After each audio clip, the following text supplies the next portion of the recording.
Simão Capso, e nós vamos falar sobre a abstenção, que foi muito grande nessa eleição, tá? Só não foi maior do que na pandemia, em 2020, também teve uma abstenção muito alta, mas você pode entender que em 2020, no meio de uma pandemia, tinha questão de restrição de viagem, não sei o que lá, todo mundo com medo e coisa e tal, então é natural que tivesse uma alta abstenção, né? As pessoas esperavam que a abstenção diminuísse nessa eleição agora, e não foi o que aconteceu.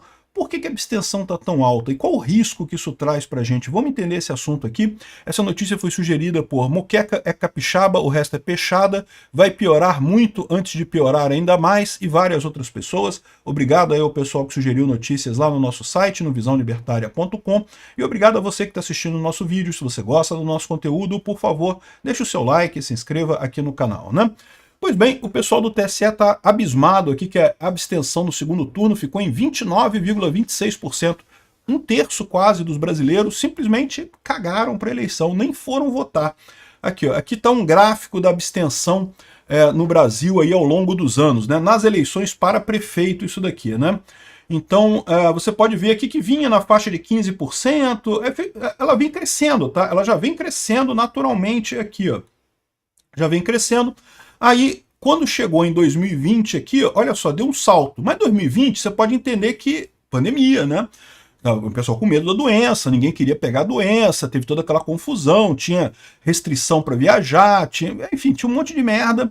Então, assim, dá a entender que o pessoal realmente preferiu não votar em 2020, era compreensível isso. E aí o pessoal esperava uma queda muito grande aqui, porque agora voltou ao normal, né? Ou seja, podia voltar aqui em torno de 17%, 20% aqui.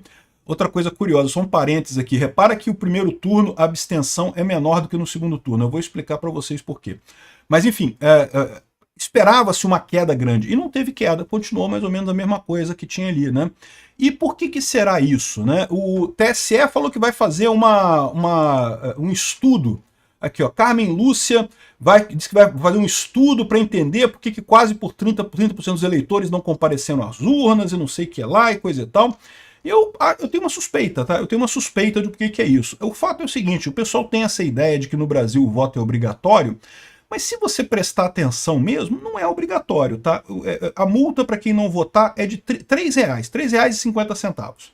E o que isso quer dizer no final das contas? Quer dizer que, pô, R$ 3,50, até uma pessoa pobre, né? O cara pode deixar para lá. E lembrando que você só precisa pagar essa multa em algumas situações muito excepcionais. Por exemplo, se você passar em concurso público, você precisa dar o nada consta eleitoral. Então, se você tiver faltado alguma eleição, você tem que pagar a multa de R$ 3,00 para cada turno de eleição que você faltou, né? Se você quiser tirar seu passaporte ou renovar seu passaporte, você tem que pagar isso também, tem que apresentar o nada consta eleitoral. Então, ou seja, são algumas situações muito particulares. A maior parte da população brasileira, principalmente a população brasileira pobre, ela não vai tirar passaporte, ela não vai ser funcionária pública. Então, na verdade, ela não precisa, ela pode não votar e deixar para lá e nada vai acontecer e nada vai mudar no final das contas. Isso é um entendimento que eu acho que é muito importante. Embora o voto na lei seja obrigatório no Brasil, na prática não é. Na prática, quem não quer votar, não vota. É um papel importante de todo político convencer as pessoas a irem votar. Se você pegar os países do primeiro mundo, em que na maior parte deles o voto não é obrigatório, você vai ver que tem um grande esforço dos candidatos. Não é nem dizer vote em mim, é simplesmente dizer vá e vote, saia de casa, vai votar que é importante, né? Então, isso tem lá nos Estados Unidos você vê muito propaganda desse tipo, né? E na Europa também, nos países em que o voto não é obrigatório, você tem... Aqui no Brasil, o pessoal tem que ficar consciente disso. O candidato tem que incentivar as pessoas a irem votar. E por isso que eu sou um cara que critico tanto a questão da abordagem das urnas eletrônicas do Bolsonaro, de criticar, de dizer que é caixinha mágica e coisa e tal. Felizmente, eu acho que o Bolsonaro já começou a entender esse problema e já não tem falado tanto mais sobre a urna eletrônica, mas ainda tem muita gente aí que continua falando essas besteiras. Isso desincentiva as pessoas de irem votar. Isso é ruim, por quê? Porque você está desincentivando justamente as pessoas que são do teu lado, né? Que estão do teu lado do espectro político, que são de direita também. Então é um tiro no pé esse negócio de criticar a urna eletrônica. Se faz tanta questão de voto impresso, tem que fazer isso na hora certa. Quando tiver uma votação, tiver uma lei no Congresso, tiver a chance disso passar, aí se faz esse tipo de coisa. Mas não adianta, não vai mudar. Vai chegar a próxima eleição, adivinha, vai ser as mesmas urnas eletrônicas que a gente tem hoje. Não vai ter mudança nenhuma, até porque mesmo que o Congresso aprove mudança para incluir voto impresso, você pode ter certeza que isso aí vai levar no mínimo 5 anos para ser implementado. Não tem como implementar isso mais cedo do que isso. Então ainda vai ter muita eleição com esse, antes de chegar nisso daí. É um tiro no pé criticar a autenticidade das urnas eletrônicas. É lógico, eu não estou dizendo que não possa acontecer aqui no Brasil em algum momento o que aconteceu na Venezuela.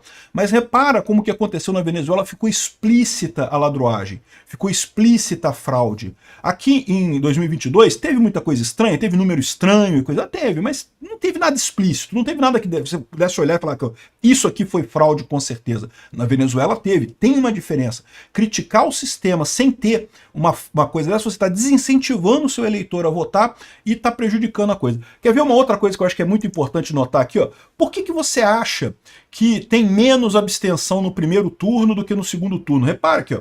É sempre assim. Tem aqui, ó, em 2004, no primeiro turno, que é um voto mais complicado, que tem mais fila, que a pessoa tem que entrar na fila, ficar um tempão lá para votar e coisa e tal, tem menos gente falta. No segundo turno, que é um voto rápido, que você vai lá, a sessão tá vazia, não tem fila, porque é só um voto que você faz, então rapidinho você vê. E esse comportamento aqui acontece também na eleição, as eleições gerais, que são as eleições para governador, presidente da república e coisa e tal. Por que você acha que tem essa diferença? Aqui, ó, esse ano também dá para ver que a abstenção no segundo turno ficou mais ou menos a mesma coisa de 2020, mas a abstenção no primeiro turno deu uma caidinha. Caiu pouco, é verdade, mas deu uma caidinha. Ah, faltou eu falar por que eu acho que aconteceu isso, né? É porque as pessoas aprenderam. Durante muito tempo, o pessoal no Brasil tinha essa ideia de que eleição não pode deixar de votar, né? Se você não votar, você vai ser punido e coisa e tal. Mas como chegou 2020, um monte de gente faltou por outros motivos e percebeu que não tem punição nenhuma, a pessoa aprendeu. Agora, ainda mais agora, você tem que convencer as pessoas a irem votar. Por quê? Porque as pessoas já sabem que se não votar não vai ter nada, multa de R$3. Muito provavelmente, para a maior parte das pessoas, ela nunca vai precisar pagar essa multa, mesmo essa multa de R$3, vai deixar para lá, nunca vai pagar e vai ficar com título irregular e deixa para lá. E se a pessoa precisar tirar um passaporte ou passar em concurso público e coisa e tal, vai lá na zona eleitoral rapidinho, né? Pede um nada consta, eles vão te dar um boleto para você pagar no Banco do Brasil. É chato que tem que pagar na boca do caixa no Banco do Brasil, então sempre tem fila e coisa e tal. Tira umas horas aí para ficar na fila do Banco do Brasil para pagar isso. Mas aí você vai lá, paga, leva o recibo, eles te dão um nada consta eleitoral, você pode tirar seu passaporte, pode fazer o que? Fazer inscrição no concurso, enfim, a coisa que você quiser fazer, né? De novo, voltando agora para o ponto que eu quero falar desde o início. Por que tem essa diferença aqui? Ó? É pelo seguinte, porque aqui você tem os candidatos a vereador, não só o candidato a prefeito. E lembra, a eleição para o candidato a vereador é muito mais dura. Então o candidato a vereador é aquele cara que está descentralizado, que ele vai lá nas comunidades, que ele tem os cabos eleitorais dele para ir lá, para insistir do pessoal. Não, gente, tem que ir lá votar. Vamos lá votar, dona Maria. Vamos lá votar, seu João. Pô, me ajuda aí, eu tenho que ajudar o candidato fulano de tal e coisa e tal. É o que eu falo para vocês, a importância do cabo eleitoral, a importância da estrutura do partido na questão, para obter voto, para angariar voto. Você tem que ter esses contatos, tem que ter o líder comunitário, tem que ter o pastorzinho da igreja lá no final, lá no meio da favela. Esse pessoal é que vai chamar as pessoas em volta para irem votar. No primeiro turno tem muito disso. Por quê? Porque a eleição para vereador é difícil, meu amigo. O pessoal tem que correr atrás e coisa e tal, e arrumar os cabos eleitoral, e caçar voto, e convencer os vizinhos a ir votar, chamar o pessoal para ir votar. Lembra, nós somos a exceção, nós aqui que interessamos por política, que vemos noticiário de política, que estamos interessados na coisa. Eu sei que você já ia votar, já sabem quem votar, já está incentivado para votar ou não, né? E não vai mudar a sua opinião. Mas, de novo, a maior parte da população não é assim, a maior parte da população não está interessada em política, está interessada no Big Brother, no futebol, não sei o que lá. E aí tem um vizinho que fala, vamos lá, seu João, vamos lá votar, dona Maria. E isso faz diferença. Acaba que no primeiro turno tem muito mais gente fazendo esse trabalho, porque tem os cabos eleitorais do prefeito, mas tem os cabos eleitorais dos vereadores também, dos candidatos a vereador, do partido e coisa e tal. E aí você acaba tendo esse negócio aqui de ter mais gente comparecendo, porque isso faz diferença. De novo, é importante você convencer as pessoas a irem votar. A eleição no Brasil parece que é obrigatória, mas na prática não é. E depois da pandemia, o pessoal já percebeu que se eu não votar, bem que foda-se, não faz diferença nenhuma. Então vai ser uma coisa muito importante você convencer o eleitor a ir votar daqui para frente. De novo, primeiro turno tem um monte de cabo eleitoral. Tem o cabo eleitoral do prefeito, mas tem o cabo eleitoral dos vereadores também. Tem até o próprio vereador correndo atrás de pedir voto e coisa e tal. Olha como é que faz diferença. No segundo turno, é só os cabos eleitorais do prefeito também. Tem muitos por aí, mas já não são tantos assim, já não tem tanta gente chamando. Olha como é que a falta de ter a presença física, o vizinho fofoqueiro que fala as coisas no bairro lá, que chama o pessoal para votar, olha como é que isso faz diferença no final das contas numa eleição, né? E essa é a diferença aqui, são quase 8% dos eleitores que vão votar só por convencimento com blá blá blá de papo de cabo eleitoral. É até mais, porque aqui no segundo turno ainda tem os cabos eleitorais do prefeito, só não tem os cabos eleitorais do vereador, que o vereador já foi eleito, né? Outra coisa curiosa, a abstenção é sempre maior no segundo turno, né? Você sabe em que ano que a abstenção foi menor no segundo turno do que no primeiro? 2022. Muito estranho, né? Como é que pode? No primeiro turno tinha os cabos eleitorais dos deputados estaduais, dos deputados federais, dos candidatos a governador, dos candidatos a senador, um monte de cabo eleitoral tentando trazer voto, convencendo as pessoas a irem. No segundo turno, era só o cabo eleitoral do Lula, o cabo eleitoral do Bolsonaro. E ainda assim, a abstenção foi menor no segundo turno do que no primeiro turno. Olha que coisa, hein? É aquilo que eu falei para vocês. Tinha uma estrutura muito grande por trás dos panos aí para fazer o voto no Lula, né? Para forçar o voto no Lula, para manter os cabos eleitorais motivados. Alguém gastou muito dinheiro em 2022, porque isso é caro. Cabo eleitoral é caro, é a principal coisa que o dinheiro compra na eleição, é cabo eleitoral. Então, isso é caro, e alguém gastou muito dinheiro para convencer o pessoal a ir votar em 2022 no segundo turno, né? E lembra que o PT falava assim, não, que a gente tem que ganhar no primeiro turno, não sei o que lá, justamente por quê? Porque eles sabiam que no segundo turno sairia mais caro. No primeiro turno você convence as pessoas, os cabos eleitorais estavam ali, do pessoal do deputado estadual, deputado federal, coisa e tal. O segundo turno era só os cabos eleitorais do Lula mesmo, né? Do PT mesmo. E eles tinham que fazer um esforço muito maior para isso, né? E conseguiram, e realmente diminuiu a abstenção no segundo turno em relação ao primeiro turno, uma coisa fantástica, uma coisa inédita em eleição, né?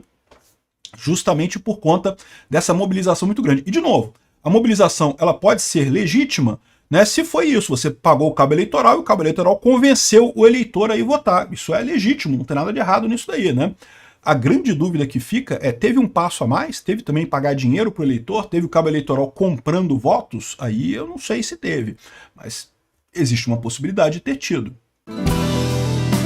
Obrigado por assistir o vídeo até o final. Além de curtir, compartilhar e se inscrever no canal, considere se tornar patrocinador com valores a partir de R$ 1,99. Clique no botão Seja Membro abaixo para saber as condições e vantagens de patrocinar o canal. Mais informações sobre o nosso projeto, visite nossos sites indicados na tela.